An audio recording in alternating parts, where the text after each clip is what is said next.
All right, now we're on to eyewitness accounts. First things first, what is an actual eyewitness? Well, that's a person who sees someone or something related to a crime and can actually communicate those observations, what the things they saw, heard, smell, whatever. Eyewitness accounts of crime scene events vary considerably from one person to another, as seen from previous videos. What you observe depends on several factors: level of interest, prior knowledge, biases, emotions, how connected you are to the scene, how focused were you on it. Did you know that eyewitness misidentification is the single greatest cause of wrongful convictions nationwide? It's still the criminal justice profoundly relies on those eyewitness identification and testimony for investigating and prosecuting crimes. Do you believe that eyewitness accounts are a reliable form of evidence? Well, to help you answer that, let's dive in to the topic a little bit more and complete the eyewitness testimony web quest assignment. 4 pages, a couple different links. You'll click on the links to research a little bit about eyewitness testimony. All right, now that we're done with that, though this topic is highly debatable, most states accepted eyewitness accounts as flawed science. Investigators still, however, use these eyewitness accounts to produce leads, and then that helps them to gain additional evidence, hopefully, that can be used to convict a suspect, hopefully. Additionally, the testimony of an eyewitness can be very powerful in persuading the jury one way or another. Eyewitness testimony is when eyewitnesses testify in court about a crime.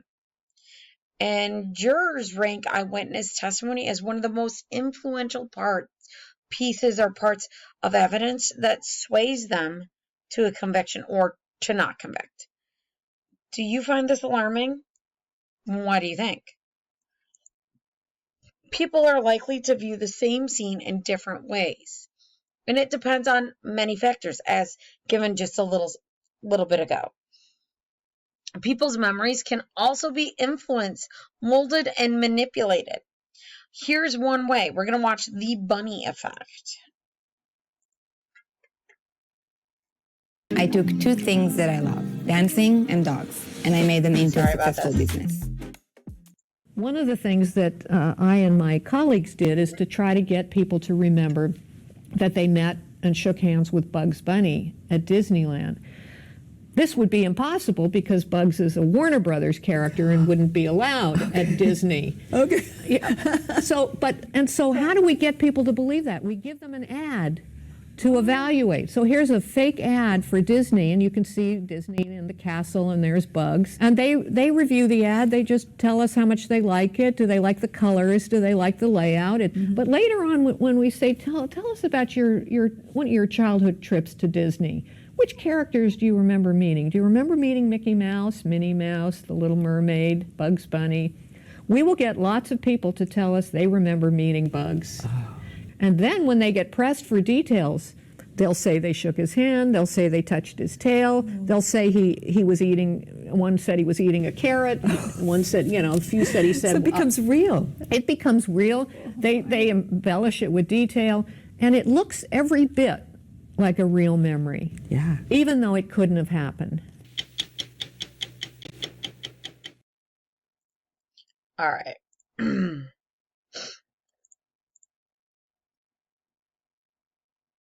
Okay. Sorry. Going the wrong way? All right. So in this, let's see if you would be a good eyewitness. Pay very close attention.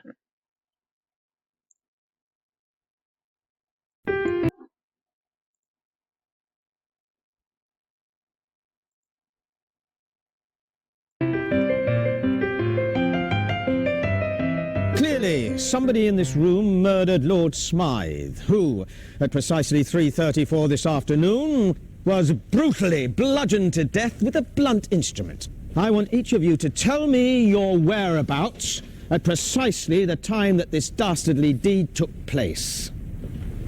I was polishing the brass in the master bedroom. I was buttering his lordship's scones below stairs, sir. Why, I was planting my petunias in the potting shed.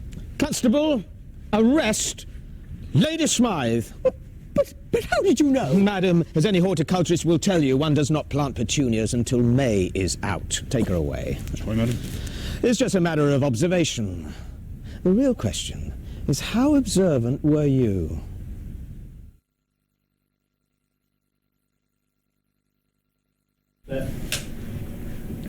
Action.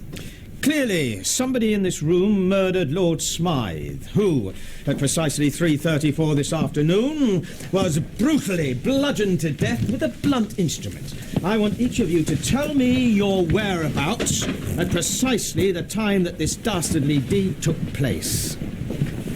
I was polishing the brass in the master bedroom. I was buttering his lordship's scones below stairs, sir. Why, I was planting my petunias in the potting shed. Constable, arrest Lady Smythe.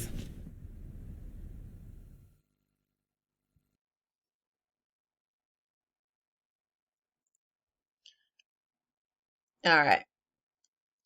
So with that being said, you saw how hard to notice some things that changed if you weren't really paying attention. Think about that if you were an eyewitness. Investigators often enlist the help of forensic sketch artists to do composite drawings. Forensic sketch artists work with police to interview victims or witnesses of crimes in order to recreate a semi-realistic drawing that reflects the image of a perpetrator to the best of the eyewitness's memory. Forensic sketch artists should be able to create these drawings from only a description and must be able to extrapolate from what is given. Now, we notice this is a little bit difficult.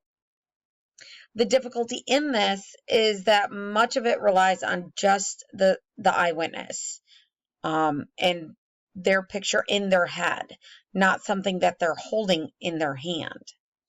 The artist must be able to relate with the person who at this point in time could be distraught from what they've witnessed and find a way to interview them and interpret their descriptions. In addition, witness testimonies are notoriously unreliable, as the memory in a stressful situation is not always accurate. Witnesses may believe they saw things that they did not, or some similar situations, which can lead to the sketches that do not accurately reflect the perpetrator. And think back a little bit for that video with Bugs Bunny. Sometimes your brain gets manipulated, so it could be the same with any witness. So, is it time to retire a police sketch?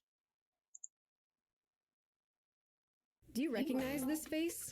Most people probably do, but try describing it from memory. Kind of like a taller head. Does he have brown eyes? They're not exactly deep set. Green eyes? Bland features. I don't remember like any dimples or moles. Ben Affleck's nose. Not flat, but not super pointy either.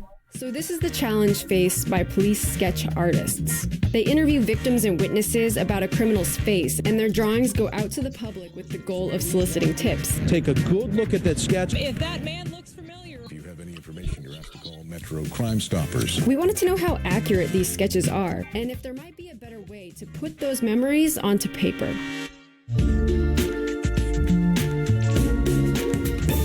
There really isn't any good data on how often a sketch helps police catch a criminal on the loose, but by the looks of it, more often than not, they don't achieve a very strong likeness. There are certainly some notable exceptions, like this sketch made of Oklahoma City bomber Timothy McVeigh, or cases where the suspect has a really distinctive look, but mostly, they're kind of a shot in the dark. In academic experiments, sketches were identified correctly only around 8% of the time. Now that's arguably better than nothing, but there are also risks to putting out a bad sketch. This man served 12 years in prison for a crime he didn't commit after someone said he looked like the sketch of a rapist, and then the victim wrongly chose him from a lineup. Here's why this is so hard. Psychologists have long known that we process human faces holistically rather than on the level of individual features. Here's an example. Take a look at this photo. Now, which of these is the mouth that you saw? Generally, people are worse at getting this right than if the mouths are shown in the original facial context. Or try this. Are the top halves of these faces the same? How about these? We're generally quicker to answer when the halves are misaligned than when they're aligned, and that suggests that it's difficult for us to focus on just one part of the face. The rest of the face tends to interfere. So our brains aren't well suited to describe individual facial features, but that's typically what victims and witnesses are asked to do. And that's been the fatal flaw for many of the attempts to improve upon the hand-drawn sketch, dating back to the 1960s when police tried using these mechanical kits of interchangeable features. Picture puzzles to put mugs in the jug. Then came computer programs that were slightly more customizable, but they still relied on feature-by-feature reconstruction. Just like Mr. Potato Head. In laboratory tests, these systems perform pretty badly. But the latest generation of computer programs seems more promising. This system was developed by psychologists at the University of Winchester in the UK, and it makes use of the fact that we're good at recognizing faces, but bad at recalling their parts. After the victim or witness specifies the gender, age, and race, it presents randomly generated faces instead of individual features. And all the person has to do is choose a few faces that most resemble the suspect. Using what's called a genetic algorithm, those faces then get bred together and a new set of faces appears. They can also adjust holistic variables like attractiveness. When they tested this program in the lab, participants were able to generate these celebrity faces from memory. And when they tried it in 5 real police departments, it led to arrests around 40% of the time on average and up to 60% in the most recent trial. For example, this composite helped police catch a man who raped 2 women in Manchester. Someone called in after they recognized the image as a local fast food worker. Nearly half of violent crimes go unsolved in the US, and that includes around 60% of rapes. Sketches are easy to poke fun at, but they've been one of the only tools detectives have in the absence of other evidence. So it's good news that in the future, they might be slightly less of an art and more of a science.